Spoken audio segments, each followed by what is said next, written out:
नमस्कार, आप देख रहे हैं नई आवाज न्यूज चैनल। मैं हूं आपके साथ अंशु शर्मा। रुक करते हैं खास खबरों की ओर।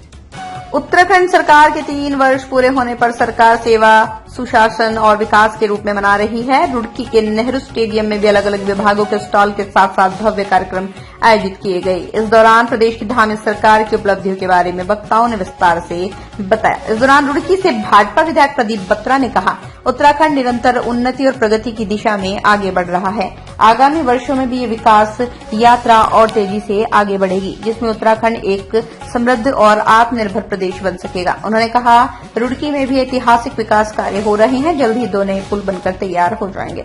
भाजपा जिला अध्यक्ष डॉ मधु सिंह ने कहा, यशस्वी प्रधानमंत्री नरेंद्र मोदी के कुशल मार्गदर्शन, मुख्यमंत्री पुष्कर सिंह धामी के नेतृत्व में उत्तराखंड सरकार लगातार विकास कर रही है। उन्होंने कहा, उत्तराखंड सरकार सेवा, सुशासन और विकास की प्रतिबद्धता के साथ निरंतर आगे बढ़ रही है। ये 3 वर्षों की यात्रा प्रदेश की प्रगति और समर्पित सेवा का प्रतीक है। रुड़की मेयर अनीता देवी अग्रवाल ने कहा, इन 3 वर्षों में समान नागरिक संहिता, सख्त नकल रोधी कानून, धर्मांतरण विरोधी कानून, दंगा रोधी कानून लागू कर सुशासन के संकल्प को पूरा किया गया। राज्य मंत्री शामवीर सैनी ने कहा, इन 3 वर्षों में लैंड जिहाद, लव जिहाद, अवैध मदरसों अतिक्रमण पर सख्त कार्रवाई कर देवभूमि के मूल स्वरूप की रक्षा सुनिश्चित की गई है। आरिफ नियाज़ी की रिपोर्ट। भाई 3 साल रहे हमारे माननीय मुख्यमंत्री पुष्कर सिंह जी ने जो काम किए हैं वो अपने आप एक इतिहास लिखते हैं। बहुउद्देशीय शिविर यहाँ पर रुड़की विधानसभा में लगाया गया। सभी विभागों द्वारा जो है अपनी स्टॉल लगाई गई।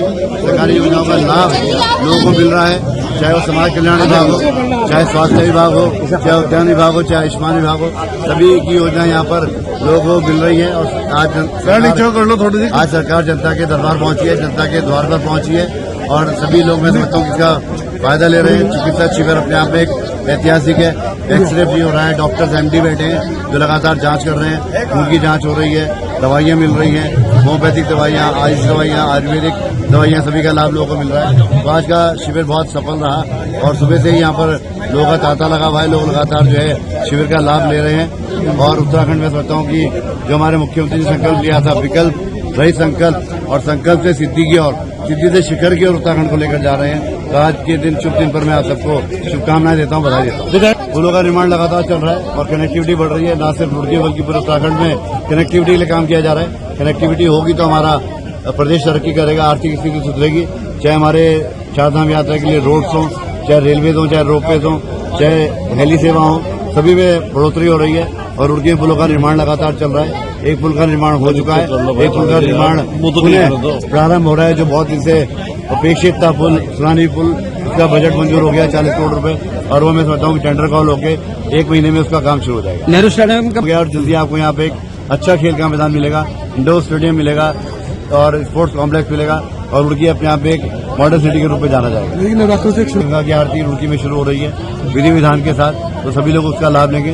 जैसे कि हमारे हरकी पैड़ी और त्रिवेणी घाट में आरती होती है, इस प्रकार से रुड़की में भी रोज गंगा आरती लक्ष्मी नारायण घाट पर हुआ करेगी। आप सभी लोग उसमें आमंत्रित हैं और आप सब लोग धर्म का लाभ। मुख्यमंत्री राहत कोष के चेक, महालक्ष्मी के और आवास योजना, सभी योजनाओं का लाभ यहाँ मिला। लोगों को लाभान्वित को यहाँ पे लाभ दिया गया और इस कैंप का उद्देश्य यही है कि हम लोग जनता के द्वार तक पहुंचे और जो गरीब व्यक्ति है उसको सरकारी योजनाओं का लाभ मिले। मैं सरकार के 3 वर्ष बहुत अच्छे पूरे होने पर शुभकामनाएं देता हूं और मैं ऊर्जा निगम जो उत्तराखंड सरकार का उत्तर में इसकी योजनाओं के बारे में आपको बताना चाह रहा हूं। इसमें सर्वप्रथम हमारी हर घर बिजली योजना चल रही है, सोलर योजना चल रही है। उसके तहत आपको 70% तक अनुदान मिल रहा है और इसमें 80% तक आपको लोन की सुविधा भी उपलब्ध है। सोलर लगवाकर आप अपने बिजली के बिलों को कम कर सकते हैं और जो सोलर लगाने में जो खर्चा आएगा उसमें 1,36,800 रुपए की सब्सिडी मिल रही है। तो ये एक हमारी विद्युत विभाग की प्रमुख योजना है। इसके अतिरिक्त हमारे यहाँ स्मार्ट मीटर लगने की भी एक योजना चल रही है। उस स्मार्ट मीटर से वजह से लोगों में भ्रांति आती है कि भाई बिजली के बिल बहुत अधिक आ रहे हैं। लोगों को कई बार जैसे आपका घर बंद है तो लोगों को बिल नहीं मिल पाते, तो ये समस्या से निजात मिल जाएगी पूर्णतः से। अब आपके बिल आपको जो है उस पर मोबाइल पर प्राप्त हो जाएंगे 31 तारीख में और आप इससे अपना रियल टाइम कंजप्शन, यानी आप घंटे में पूरे दिन में किसी भी समय आप अपना बिजली का उपभोग चेक कर सकते हैं। ये लोगों में ये भ्रांति रहती थी कि भाई मीटर तेज चल रहा है, तो उसकी समस्या के समाधान के लिए ये चीज होगी कि आप 1 घंटा अपना बिजली यूज करिए और मीटर में वो कंजप्शन आप चेक कर सकते हैं। तो आपको बिजली दफ्तर के चक्कर काटने की जरूरत नहीं पड़ेगी, नहीं किसी अधिकारी से मिलना पड़ेगा, नहीं कर्मचारी से मिलना पड़ेगा। स्मार्ट मीटर आने से उपभोक्ताओं को भी डेफिनेटली बहुत ज्यादा राहत मिलेंगे और बिजली कर्मचारी अधिकारी को मिलेगी।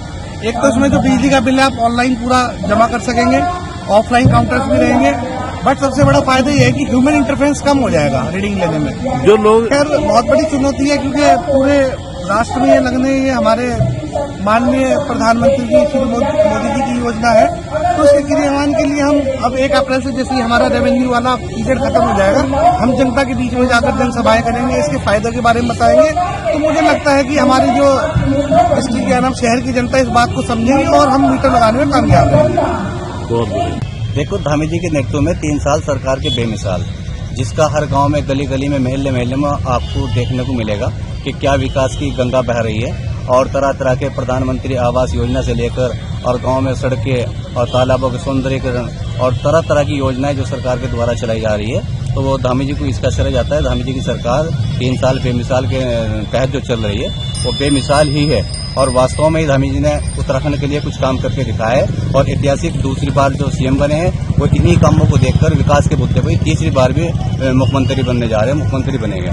और हमारे गांव में जाकर देखो कि आपकी सरकार बेमिसाल इसके तहत कितने काम, कितने रोजगार हमारे गांव में स्थापित हुए हुए, कितने विकास कार्य किए गए हैं और हर घर बीजेपी की सरकार से संतुष्ट है और इस सरकार से हर एक लाभान्वित हो रहा है। नहीं, देखो, विकास की तारीफ चल रही है, मुसलमान हो या हिंदू हो, जब किसी सरकार के अंतर्गत कोई विकास हो रहा है तो विकास की बात करी जाएगी, ना कि उसमें भेदभाव ये करा जाएगा कि मैं हिंदू या मुसलमान हूँ। जिस आदमी ने काम किया वो हिंदू हो या मुसलमान, ये विकास है। ये हिंदू मुस्लिम से नहीं, विकास जो होता है वो विकास करने वाले पुरुष के नाम पे होता है। हाँ, मेरे गांव से 200 महिलाएं हैं जिसमें 5-6 महिलाएं प्रधानमंत्री आवास से लाभान्वित हुई है और बहुत सारी उन्हें अभी जो बकरी पालन का एक योजना चल रही है, 12-13 आदमी हुए हैं जिन्हें बकरी पालन के हिसाब से 44,000 रुपये सरकार के द्वारा दिए गए हैं। वह SC दलित बिरादरी से है।